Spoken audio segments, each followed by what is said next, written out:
Olá, seja muito bem-vindo, muito bem-vinda ao seu Bíblia Fácil, mais uma semana de estudo da Palavra de Deus. Nós estamos na nossa temporada Crenças Populares e eu espero que você esteja gostando. Hoje nós vamos falar sobre o arrebatamento secreto.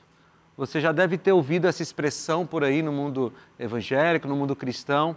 Algumas pessoas que creem que a volta de Jesus será de maneira secreta e de repente alguém vai estar dirigindo o carro e vai desaparecer.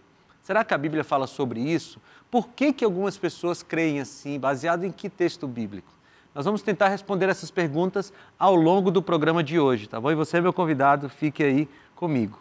E aqui estão os meus convidados, meus amigos, apresentadores junto comigo, né? Nós estamos aí há 14 semanas juntos. Muito obrigado pela presença de vocês. E nós vamos estudar mais um tema, que é o tema do arrebatamento secreto. E para isso eu já quero convidar você para orar. Pegue sua Bíblia em casa, tá bom? A gente vai conferir na Bíblia esse tema e vamos orar aqui no cenário e em casa também, se você puder.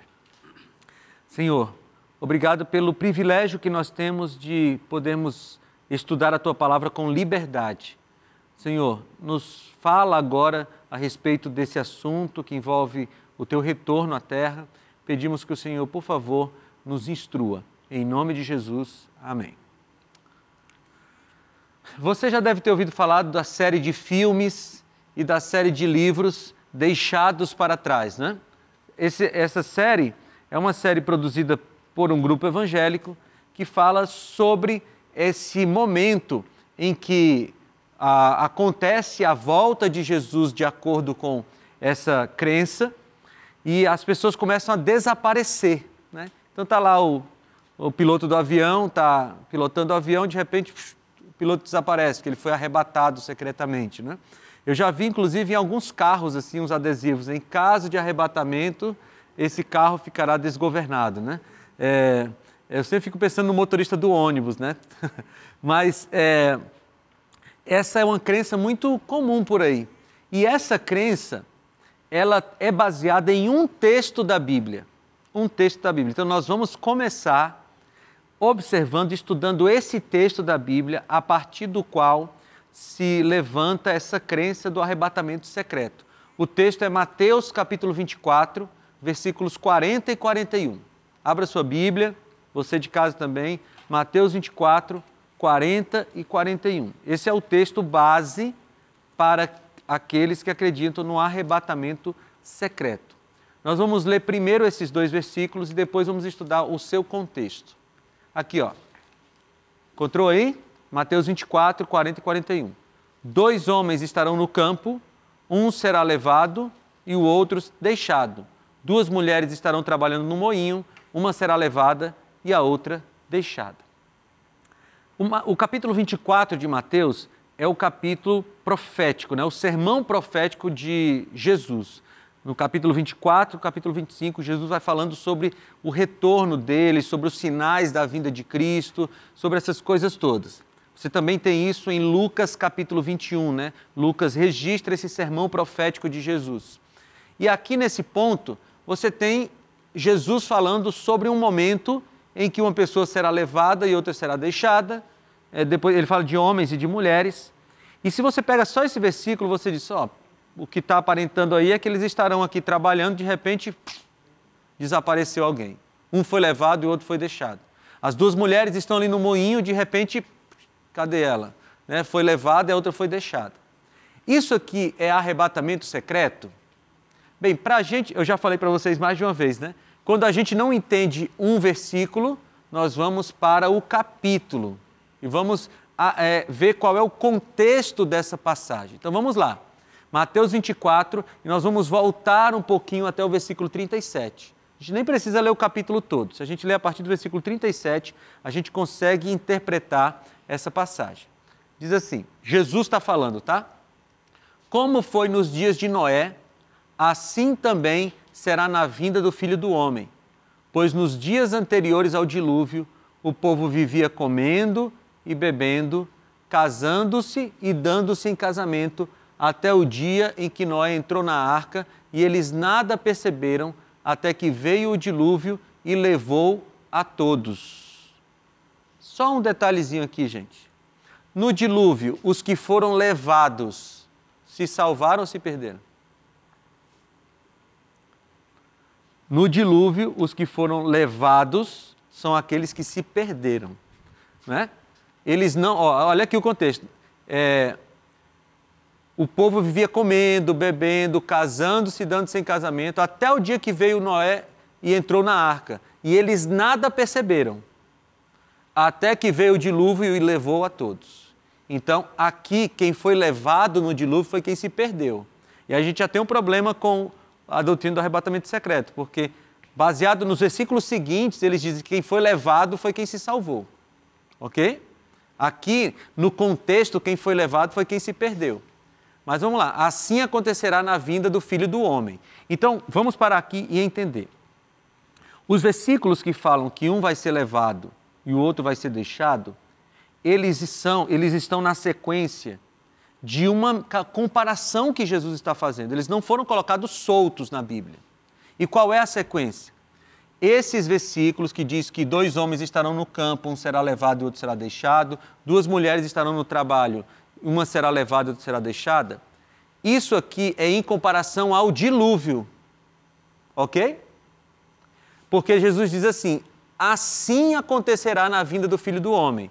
2 estarão no campo, um será levado e será deixado. Então, a gente não pode dissociar os versículos 40 e 41, ou 41 e 42, dos versículos anteriores. Porque senão a gente tira o contexto. Portanto, para a gente entender quem é que é levado e quem é que é deixado, a gente precisa entender o que aconteceu no dilúvio. Pode falar, Moisés. Pastor, eu não vejo nada de sobrenatural nesse verso, no anterior, do slide anterior que lemos, não. Mas eu quero colocar numa parte aqui que talvez o senhor coloque no slide, eu não sei se está, 2 Reis 2:11, em que narra Elias e Eliseu. Então está assim, indo eles andando e falando, eis que um carro de fogo com cavalos de fogo os separou um ao outro. E Elias subiu ao céu num redemoinho. Eu vejo como uma coisa que é meio que explicativa na Bíblia. Então não tem nada de secreto, foi visto, inclusive. É tudo público, né? Exato, esse é um texto interessante, eu não tinha usado esse texto, mas quando o Elias foi levado foi publicamente. Agora voltemos aqui. Gente, a doutrina do arrebatamento secreto diz assim, um será levado e outro será deixado. Na doutrina do arrebatamento secreto, quem é levado é quem é salvo, né? Quem fica na terra é quem se perdeu, né? Você está lá no ônibus, o motorista do ônibus é salvo e os 40 passageiros são perdidos. Né? O motorista é levado e fica os 40 passageiros lá. Mas se a gente olha aqui, quem é levado é quem se perde. Tudo bem? Porque a gente está comparando, Jesus está comparando o dilúvio com isso aqui, ou isso aqui com o dilúvio. Então, dentro do contexto da Bíblia, o levado é quem se perdeu. Então, o que Jesus está querendo dizer aqui não é arrebatamento secreto. Ele está dizendo assim, olha, assim como aconteceu nos dias de Noé, vai ter um grupo de perdidos e um grupo de salvos. Tudo bem? Mateus 24, 27. Porque, bem, nós estamos lendo 24, 37 a 42. A gente vai voltar um pouquinho no mesmo capítulo. Porque assim como o relâmpago sai do Oriente e se mostra no Ocidente, assim será a vinda do Filho do Homem. Amigos, nós lemos aqui pouco mais de 7 versículos da Bíblia. Dá para sustentar arrebatamento secreto em cima desses textos? Não. Por quê? Primeiro, porque antes Jesus já tinha dito, vai ser público. Ontem nós estávamos gravando aqui e começou aquela chuva, né? E começaram relâmpagos. Quando você vê um relâmpago no céu, ele se esconde, você vê de uma ponta a outra, clareia o céu todo. Jesus está dizendo, assim como o relâmpago sai do Oriente e se mostra no Ocidente, assim será a vinda do Filho do Homem. Então Jesus já tinha anunciado que seria público. Aí um pouco mais à frente, ele fala do dilúvio. E ele fala que lá no dilúvio, alguns foram levados e outros ficaram.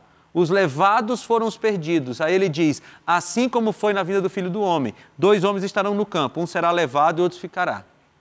O levado se perdeu. Quem ficou foi quem se salvou. Então, amigos, eu quero falar para você de casa, olha, você sabe que aqui eu não estou para ofender você, para entristecer você, mas o meu compromisso é com a palavra de Deus. E uma doutrina que gerou filmes, livros e tudo mais, não se sustenta se você ler 3 versículos antes. E infelizmente no mundo cristão está cheio dessas coisas. Pessoas que fazem doutrinas em cima de um versículo, mas se você ler o versículo anterior, a doutrina não se sustenta. E aqui no caso do arrebatamento secreto não se sustenta, porque nós vimos que Jesus não está falando de nada secreto. Então, se não será secreto, como é que vai ser o fim? Vamos descobrir na Bíblia como Jesus, os profetas descreveram o fim, como é que vai ser a volta de Jesus? Vamos lá, como será a volta de Jesus? João 14, de 1 a 3, para a gente começar com a promessa sobre a segunda vinda. Esse texto é um texto maravilhoso de Jesus, ok? Falando sobre a volta de Jesus, enquanto vocês acham aí João 14, de 1 a 3, eu quero oferecer esse guia de estudos, porque nele tem um capítulo sobre a volta de Jesus. Você vai encontrar aqui alguns textos, muitos textos bíblicos, alguns eu vou mencionar aqui, outros tem aqui na revista, porque não dá tempo de mencionar, mas aqui você vai poder estudar com calma em casa. E melhor, esse guia de estudos vai para a sua casa, pelos correios, sem você pagar nada. Você só vai pedir e vai chegar na sua casa. Então, você pode ligar para a gente no 0 Operadora 12 21 27 31 21, ou você pode entrar no site novotempo.com/escola bíblica, ou você pode mandar uma mensagem para o nosso WhatsApp aqui. Nesse WhatsApp você vai ser instruído como fazer seu cadastro, e aí é só esperar que chega aí em alguns dias na sua casa. E nós estamos chegando aí muito próximos do dia 25 de novembro. O que vai acontecer no dia 25 de novembro? O Anjos em Ação, que é a nossa grande celebração do Anjos da Esperança ao longo do ano. Na verdade, a grande celebração da Rede Novo Tempo, não só do Anjos da Esperança, mas da Rede Novo Tempo. Porque nós vamos mostrar os resultados, nós vamos mostrar vidas transformadas, vamos falar dos sonhos para 2024. É um programa lindíssimo, quem já assistiu sabe. E vai acontecer às 8 da noite, no sábado, 25 de novembro. Então, se programe aí, tá bom? E peça também o seu guia de estudos à procura da verdade. Vamos continuar então. João 14, de 1 a 3. Eu decorei numa outra versão, então para não ficar em conflito com a da tela, eu vou ler aqui na tela. Diz assim: não se perturbe o coração de vocês. Creiam em Deus, creiam também em mim. Na casa de meu pai há muitos aposentos. Se não fosse assim, eu lhes teria dito, vou preparar-lhes lugar. E se eu for e lhes preparar lugar, voltarei e os levarei para mim, para que vocês estejam onde eu estiver. Eu gosto muito desse versículo, porque às vezes a gente imagina a casa do Pai, o céu, como um lugar cheio de mansões, né? Assim, cada um tem sua mansão, e aí fecha a porta da sua mansão.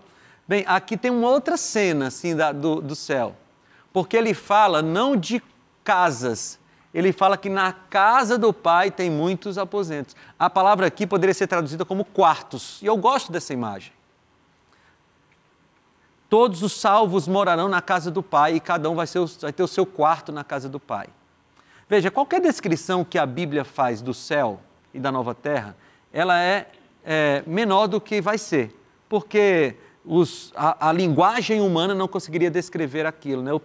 Fico pensando João vendo a cidade santa e ele diz, meu Deus, como é que eu vou descrever essa maravilha? Aí ele diz, não, só tem uma coisa que eu acho que é bonita, que pode se aproximar, uma noiva. Então a cidade santa é como uma noiva ataviada para o seu noivo. Então são tudo metáforas, né? Mas eu gosto dessa descrição aqui, que na casa do Pai há muitos quartos. Ninguém vai ter uma mansão maior, uma mansão menor, a periferia do céu, a área nobre do céu, não. Todo mundo vai ser igual no céu. Todo mundo vai ter um quarto na casa do Pai. Não importa se você foi rico na vida aqui na terra, pobre, se você foi desprezado, se você era muito prestigiado, se você era famoso ou anônimo, não importa. Todo mundo vai ser filho, igualmente filho, porque Deus não tem filhos preferidos. Ele até tem filhos mais íntimos, mas ele não tem filhos preferidos. Então essa é a promessa da volta de Jesus. E Jesus não deixa dúvidas aqui, ele diz, voltarei. Jesus não diz, talvez eu volte, não, voltarei. Essa é uma promessa. Jesus vai voltar. Queiramos nós ou não, Jesus vai voltar. Vamos lá, vamos continuar. Como estará o mundo um pouco antes da vinda de Cristo? Vamos ler 2 textos aqui, Mateus 24, 37 a 39 e Lucas 17, 28 a 30. Aqui nós vamos começar a ver sinais da volta de Jesus, ok? Mateus 24, 37 a 39, diz assim, como foi nos dias de Noé, assim também será na vinda do Filho do Homem, pois nos dias anteriores ao dilúvio, o povo vivia comendo e bebendo, casando-se e dando-se em casamento, até o dia em que Noé entrou na arca, e eles nada perceberam, até que veio o dilúvio e os levou a todos. Assim acontecerá na vinda do Filho do Homem. Que aspecto Jesus está falando aqui que estará em vigor, estará acontecendo pouco antes da sua vinda? Veja, ele compara lá com o dilúvio, ele diz que os homens comiam, bebiam, casavam-se e davam-se em casamento. Há algum erro em comer, beber, se casar e se dar em casamento? Não.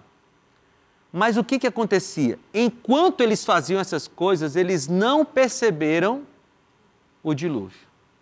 Quando foi que eles perceberam o dilúvio? Quando a água começou a cair, porque lá em Gênesis 6 diz que quando Noé entrou na arca e a arca foi fechada, eles ainda ficaram zombando de Noé e da família. Quando começou a cair a chuva, que eles disseram, opa, tem alguma coisa aqui. E aí quiseram entrar e não dava mais. Então, o aspecto que Jesus está falando aqui é a desatenção das pessoas aos sinais.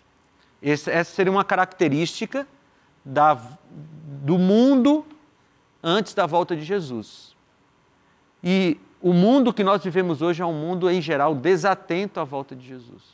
E eu não estou falando só do mundo secular, de gente que não é cristã, não. Muitos cristãos estão mais preocupados em acumular tesouros na terra, em juntar sucesso na terra do que na volta de Jesus.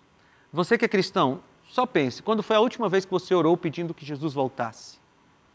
Quando foi a última vez que você desejou profundamente a volta de Jesus?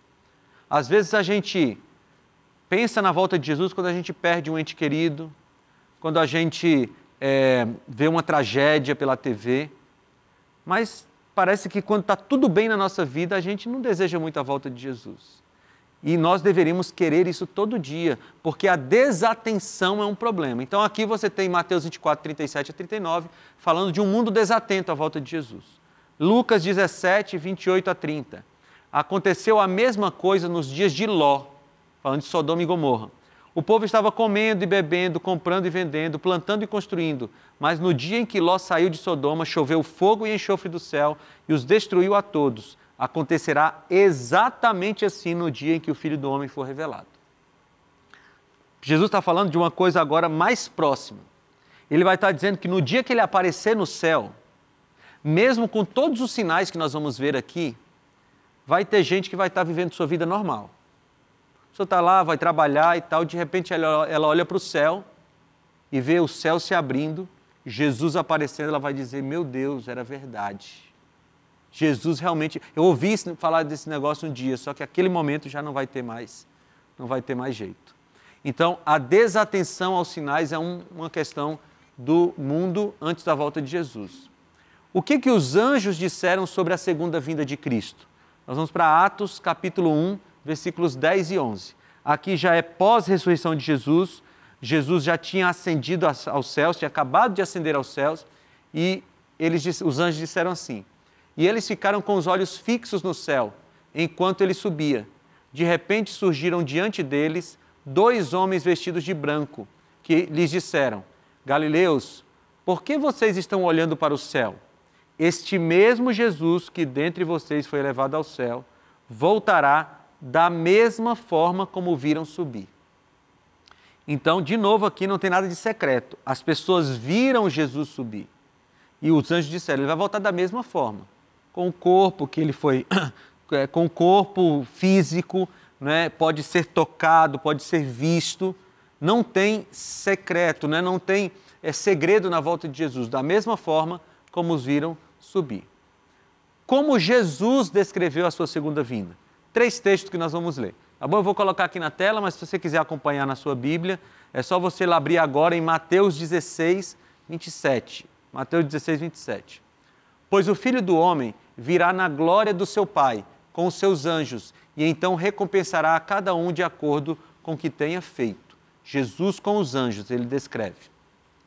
Mateus 24, 30 diz, então aparecerá no céu o sinal do Filho do Homem, e todas as nações da terra se lamentarão e verão o Filho do Homem vindo nas nuvens do céu com poder e grande glória. Ele está falando aqui que todas as nações verão. Não tem nada de secreto nisso. E não só verão, como lamentarão. E por que vão lamentar? Porque apesar de terem ouvido sobre a volta de Jesus, não entregaram seu coração. Agora Lucas 9, 26.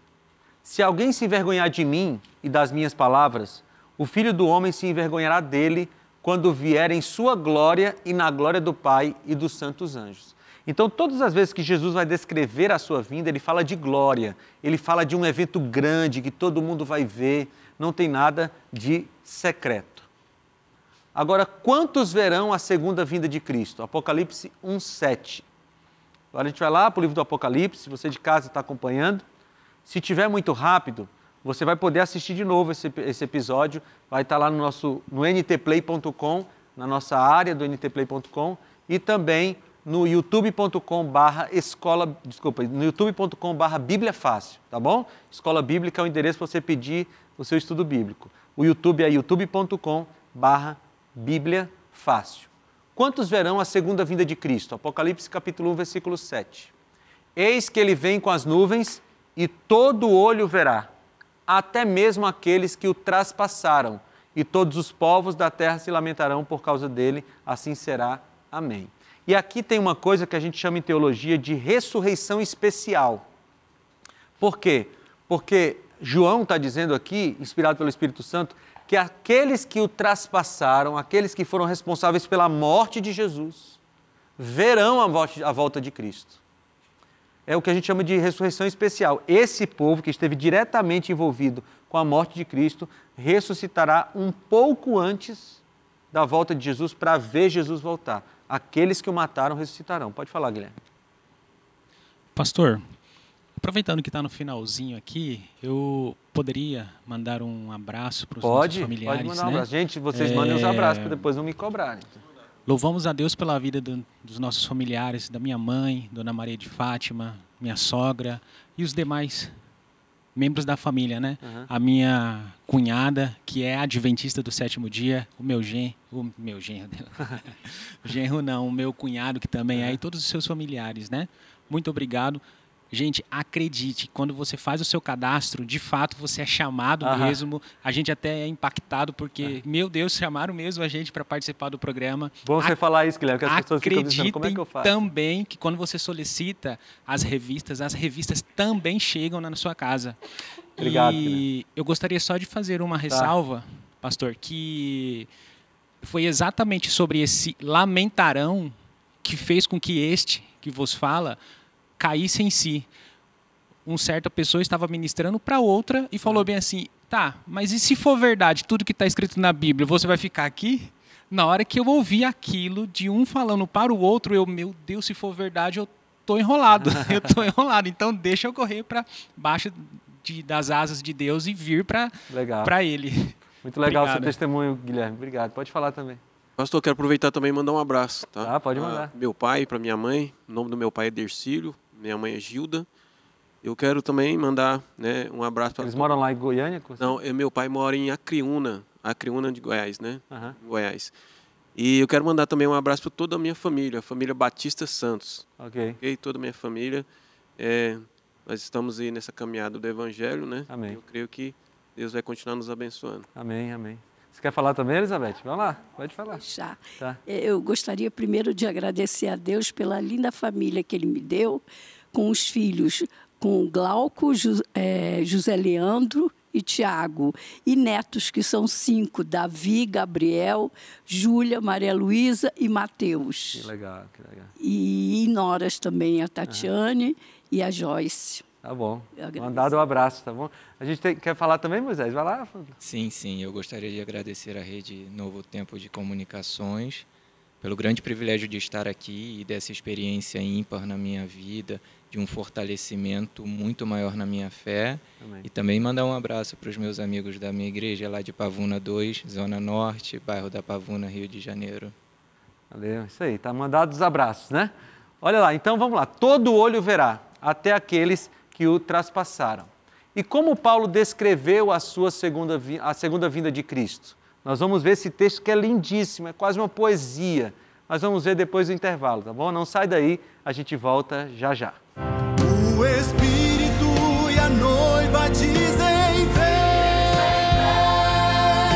Aquele que ouve diga vem. Aquele que tem sede vem agora. E quem quiser receba de graça água da vida.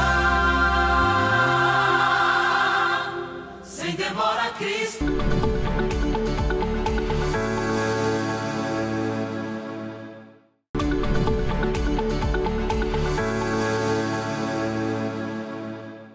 Seja bem-vindo de volta ao seu Bíblia Fácil. Nós estamos nesse segundo bloco desse episódio e agora eu quero mais uma vez oferecer para você esse guia de estudos, A Procura da Verdade.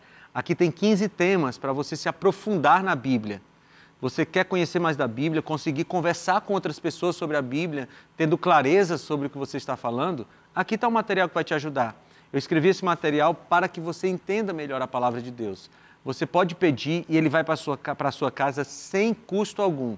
Os Anjos da Esperança já pagaram. Inclusive, nesse mês de novembro, nós estamos no mês especial de doação. Daqui a pouco tem o Anjos em Ação. Tudo para celebrar esse movimento missionário que nós temos aqui na Novo Tempo. Você quer esse material? Vai para a sua casa pelos Correios de graça. Só pedir. Liga para a gente, 0 Operadora 12 21 27 31 21.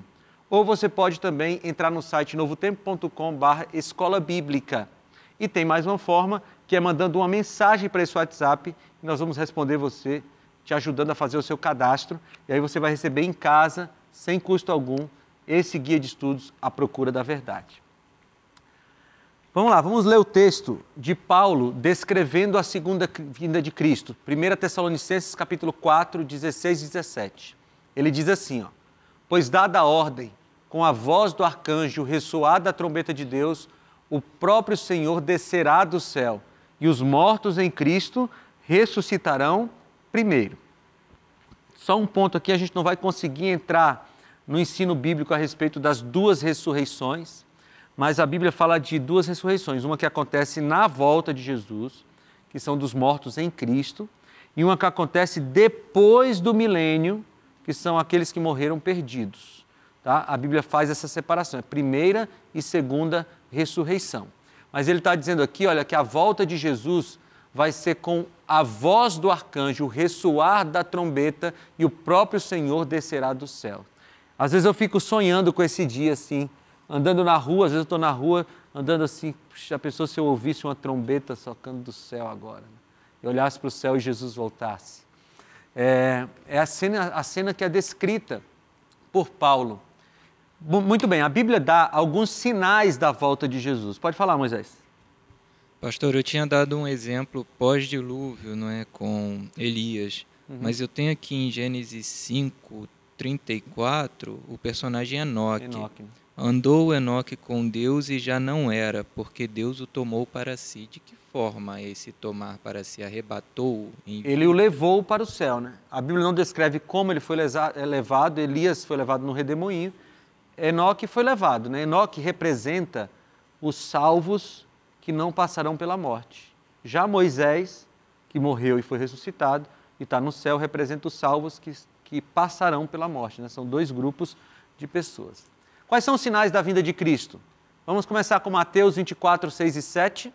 E aí eu queria que você fosse comparando o que você vai lendo na Bíblia, você de casa também, com o mundo que nós estamos vivendo. Diz assim: vocês ouvirão falar de guerras e rumores de guerras, mas não tenham medo, é necessário que tais coisas aconteçam, mas ainda não é o fim.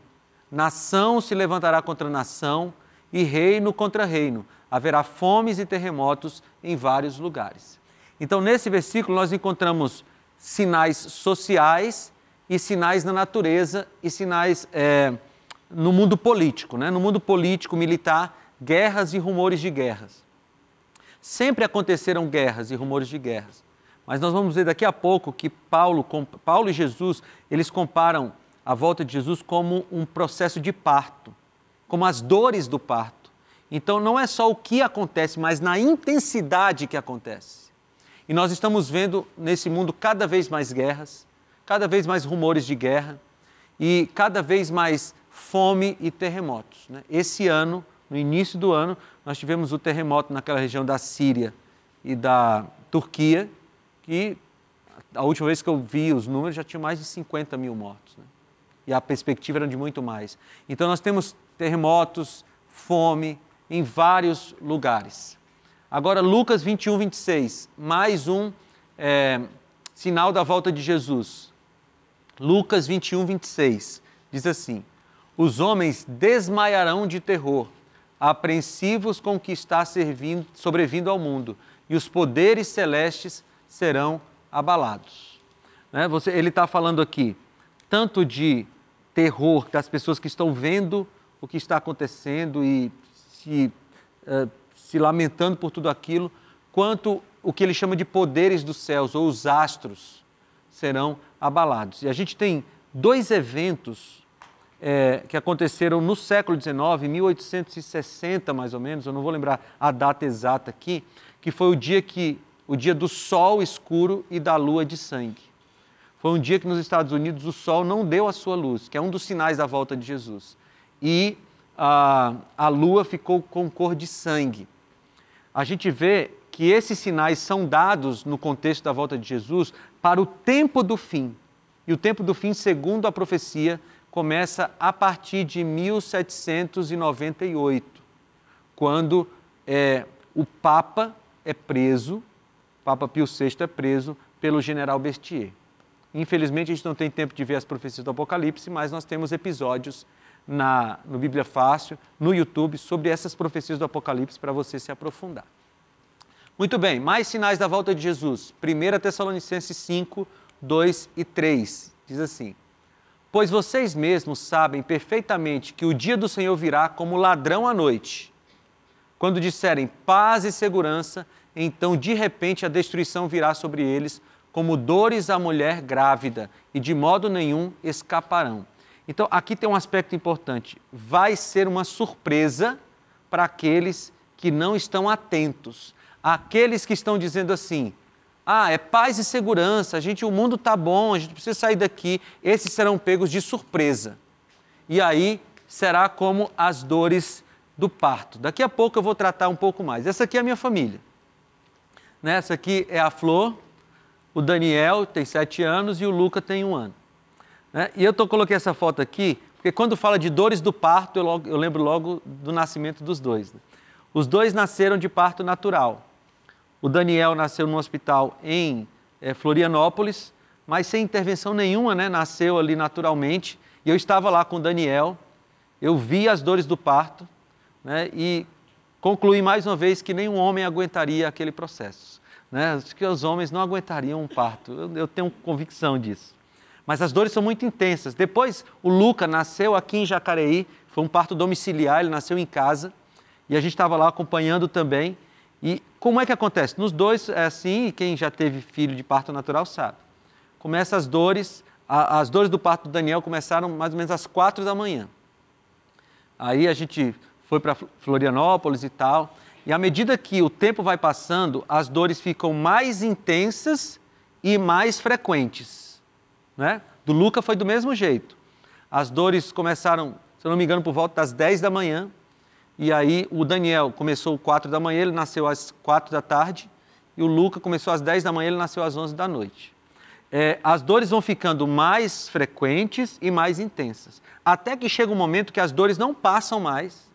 É quando o neném está para nascer e o neném nasce, então, e as dores cessam. Por que Jesus comparou a volta dele com as dores do parto?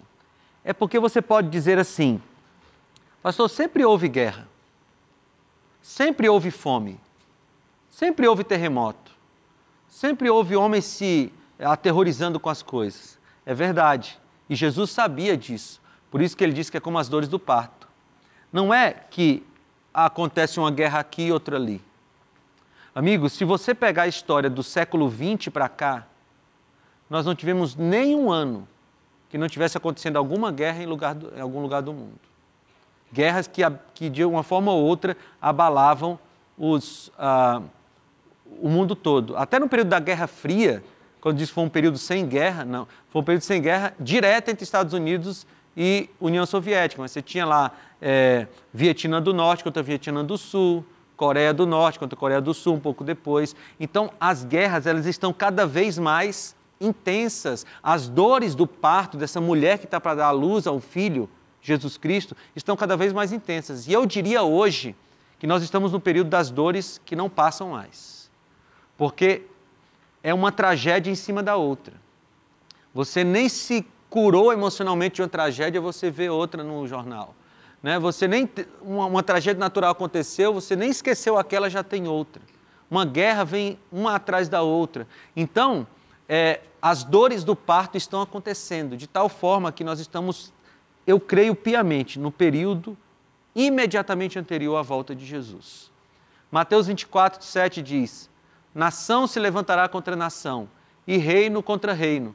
Haverá fomes e terremotos em vários lugares. Aqui, de novo, fala de guerra, de fome, de terremoto. Isso se intensificando. Mateus 24, 12. Devido ao aumento da maldade, o amor de muitos esfriará. Graças a Deus que Jesus previu que o amor de muitos e não de todos. Porque o povo que está preparado para a volta de Jesus, esse não esfria o amor.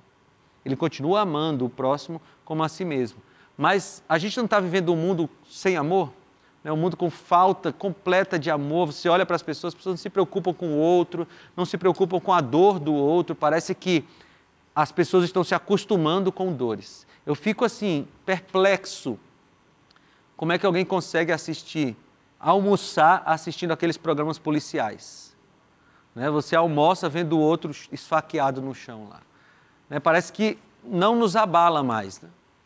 2 Timóteo 3, 1 a 4. Saiba disto. E veja se isso aqui não parece o jornal de ontem. Nos últimos dias sobrevirão tempos terríveis. Os homens serão egoístas, avarentos, presunçosos, arrogantes, blasfemos, desobedientes aos pais, ingratos, ímpios, sem amor pela família, irreconciliáveis, caluniadores, sem domínio próprio, cruéis, inimigos do bem, traidores, precipitados, soberbos, mais amantes dos prazeres do que amigos de Deus. Não parece que está descrevendo o mundo lá fora? É isso, são cenas da volta de Jesus. E Mateus 24, 14 fala do último sinal antes da volta de Jesus. E este evangelho do reino será pregado em todo o mundo como testemunho a todas as nações e então virá o fim. E nesse momento, nós estamos participando desta profecia. Porque estamos nós 9 aqui no cenário pregando a respeito da volta de Jesus, mas tem milhares de pessoas assistindo pela TV.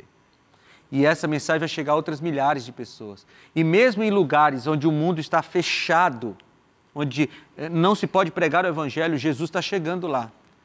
Então, esse evangelho do reino está sendo pregado em todo o mundo. E quando for pregado, virá o fim. Virá o fim. Então, em resumo, como é que vai ser a vinda de Jesus? Ela vai ser literal e pessoal, de acordo com Atos 1:11, Lucas 24, 36 a 43. Ela vai ser visível, Mateus 24, 27, Apocalipse 1:7. Ela vai ser audível, 1 Tessalonicenses 4, 6. Ela vai ser gloriosa, Apocalipse 19, 11 a 16. E ela vai ser súbita e inesperada, de acordo com 1 Tessalonicenses 5, 4 a 6. essas são as características gerais da volta de Jesus. E qual é o conselho de Jesus para a humanidade nesse contexto? Mateus 24, 42 a 44. Ele diz assim: portanto, vigiem, porque vocês não sabem em que dia virá o seu Senhor. Mas entendam isso, se o dono da casa soubesse a que hora da noite o ladrão viria, ele ficaria de guarda e não deixaria que a sua casa fosse arrombada. Assim também vocês precisam estar preparados, porque o Filho do Homem virá numa hora em que vocês menos esperam. Veja, Jesus não avisou a hora, e às vezes eu fico pensando que tem gente que tem tanto problema com horário e com data, compromisso, que se Jesus tivesse avisado a hora para alguns, eles se atrasariam, né? Mas Jesus não avisou. Por quê? Porque a gente tem que estar preparado todo dia.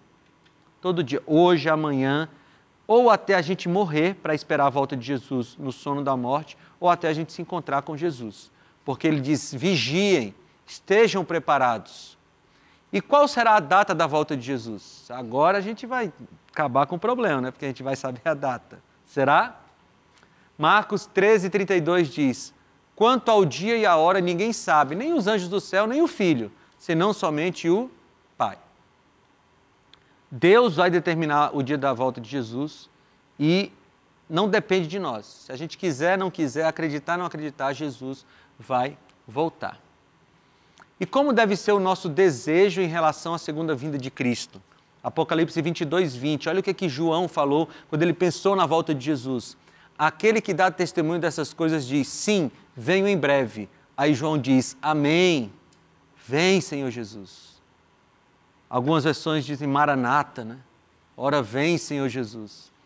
E a gente devia ter no nosso coração essa chama que queima pela volta de Jesus, porque é o grande evento da humanidade. E aí eu quero estudar rapidamente aqui, não vai dar tempo todos os detalhes, mas a profecia de Daniel capítulo 2. Por quê? Nabucodonosor teve um sonho e ele viu uma estátua. Né? A estátua tinha cabeça de ouro, peitos e braços de prata, quadris de bronze, pernas de ferro, pés de barro de ferro. E aí ele via que uma pedra era lançada sem o auxílio de mãos humanas, atingia os pés da estátua e destruía toda a estátua, e a pedra se engrandecia e dominava o mundo. O que isso significava? Essa era a história da humanidade até a volta de Jesus. A cabeça de ouro era o Império Babilônico, foi de 606 a 539. Peitos e braços de prata, o Império Medo-Persa, de 539 a 331. O ventre de bronze, o Império Grego, de 331 a 168. As pernas de ferro, o Império Romano, de 168 a.C. até 476. E os pés de barro de ferro, as nações divididas, de 476 até os dias de hoje. Essa profecia é impressionante. Por quê? Porque quando Daniel interpretou essa profecia para Nabucodonosor, estava aqui na cabeça de ouro. Mas a profecia dizia quantos reinos mundiais ainda existiriam no planeta e depois, quando nunca mais existiria um reino mundial. Acertou, só existiriam mais 3 reinos mundiais. Foi Medo-Pérsia, Grécia e Roma. E depois que Roma se acabasse, seria dividido, não teria mais um reino mundial. Depois você pode ler Daniel 2 com calma. Só que tem mais uma coisa nessa profecia, que é a pedra lançada sem o auxílio de mãos humanas. Por que eu estou falando dessa profecia aqui?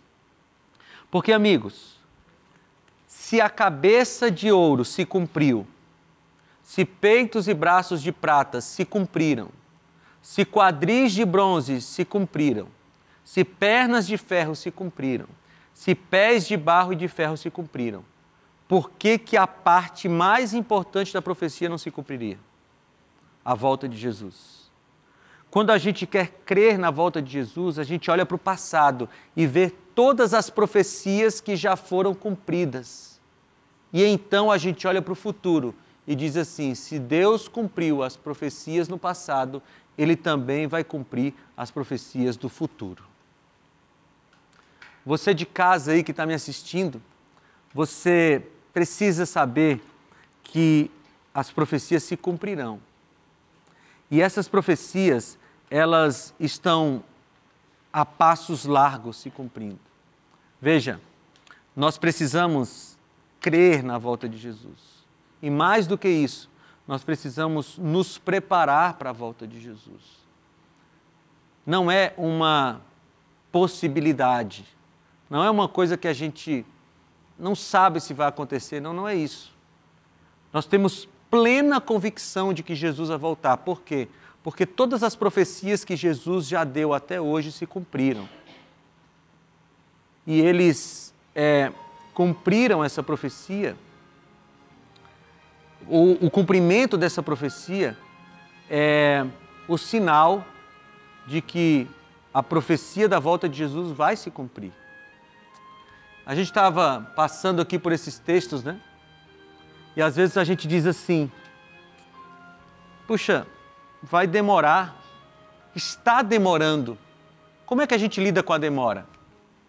2 Pedro 3, 8 a 10 nos fala. Pedro escreveu esse texto para lidar com a demora. E ele diz assim, não se esqueçam disto, amados. Para o Senhor, um dia é como 1000 anos, e 1000 anos como um dia. O Senhor não demora em cumprir a sua promessa, como julgam alguns.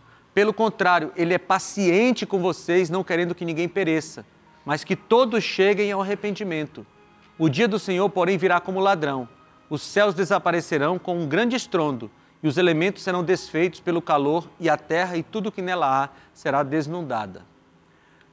Pedro está dizendo assim, olha, você está achando que está demorando? Calma, porque para o Senhor um dia é como 1000 anos, e 1000 anos como um dia. Pedro está dizendo para a gente assim, amigos, filhos, o tempo para Deus é diferente do tempo para nós. Nós, às vezes, dizemos assim, estamos esperando Jesus voltar há 2000 anos, desde que Ele prometeu. Só que para Jesus, passaram-se como se fossem 2 dias. A demora é uma impressão nossa. Porque para Jesus, o tempo nem está adiantado, nem está atrasado. Está no momento certo. Só que Pedro sugere que a gente troque a palavra demora pela palavra paciência. Por que Jesus não voltou ainda? Pedro está dizendo assim, ele está sendo paciente. Não querendo que ninguém se perca, ele está dando tempo. Mas vai chegar um momento que a paciência dele também vai se acabar. Como assim? Porque ele vai dizer, olha, agora eu vou voltar e quem se salvou, e quem não se salvou, não se salvou. E a maior tragédia na vida de um cristão vai ser essa aqui, ó. Lembra esse texto? Senhor, Senhor, eu profetizei em Teu nome. Senhor, nós expulsamos demônio em Teu nome, realizamos milagres. E Jesus vai dizer, nunca vos conheci. A maior tragédia da vida de um cristão vai ser viver uma vida cristã toda enganada. É possível você viver uma vida toda pensando que está servindo a Deus e no final se perder? Sim, nós lemos no texto agora. E quem são essas pessoas? As pessoas que achavam que seguir a Deus era algo como fazer o que quer, do jeito que quer, sem seguir a Bíblia.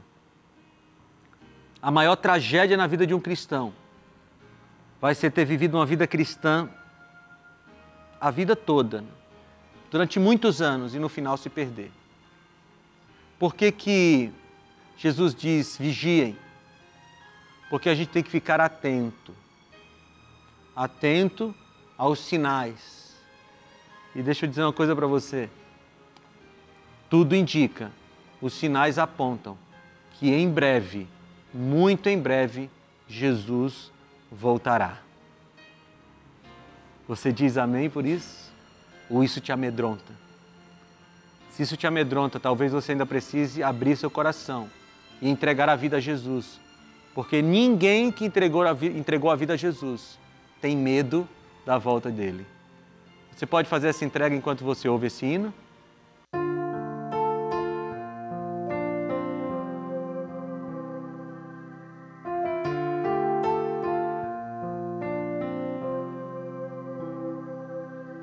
A porta se fechará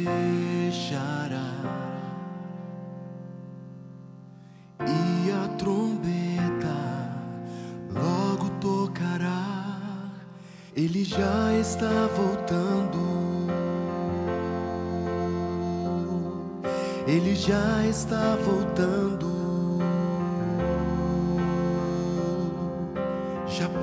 senti, já posso ouvir. Sem demora Cristo virá, para o céu irá me levar. Eu verei sua glória, tudo logo se cumprirá, minha recompensa perto está. Eu verei sua glória,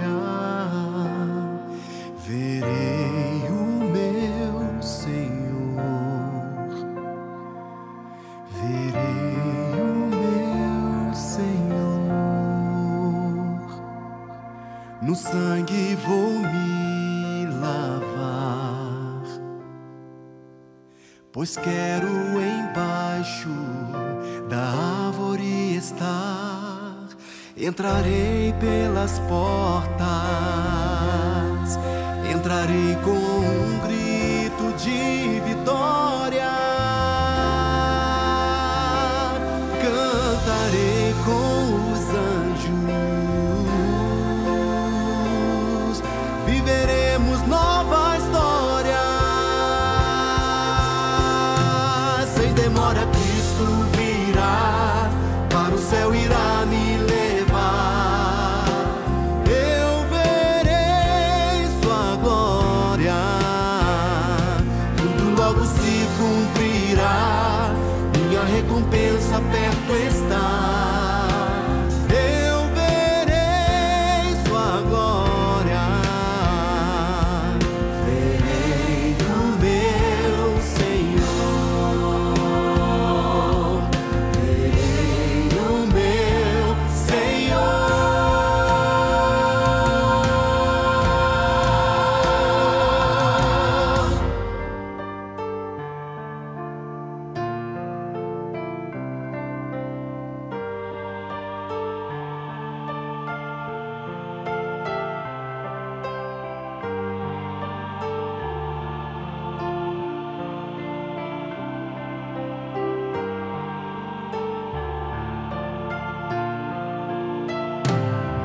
O Espírito e a noiva dizem: vem. Aquele que ouve, diga: vem. Aquele que tem sede, vem agora. E quem quiser, receba de graça água da vida. Sem demora Cristo virá, Ele virá. Eu verei sua glória, tudo logo se cumprirá, minha recompensa perto está. Eu verei sua glória, verei o meu Senhor, verei o meu Senhor, meu Senhor, verei o meu Senhor, verei o meu Senhor.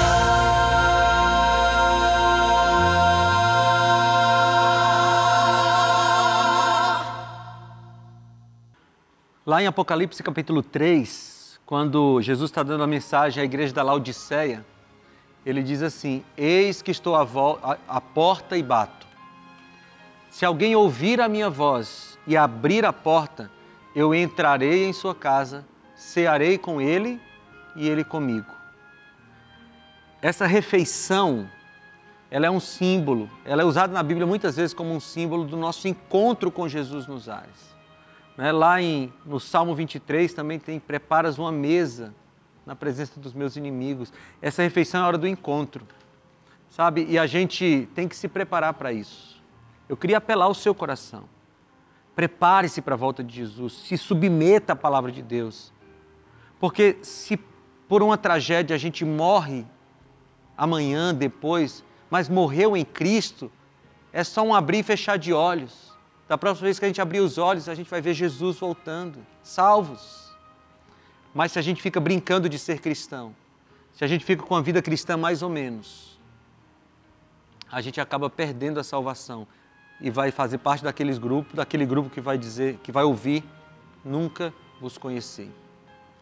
É hora de você também fazer um compromisso com Jesus, de aceitar a sua palavra e de viver a sua palavra e estar todos os dias preparado para a volta dele. Vamos orar por isso? Senhor, obrigado pela promessa da volta de Jesus. Eu quero estar preparado, Senhor. Eu sei que muitos aqui também querem, Pai. Muitos que estão me assistindo também querem, então nos ajuda, Senhor. Que a Tua graça nos cubra de tal forma que no dia da volta de Jesus nós ouçamos da Tua voz, da Tua boca: estes são os meus filhos amados, em quem eu me comprazo. Senhor, por favor, nos salva para o Teu reino. Eu te peço em nome de Jesus. Amém.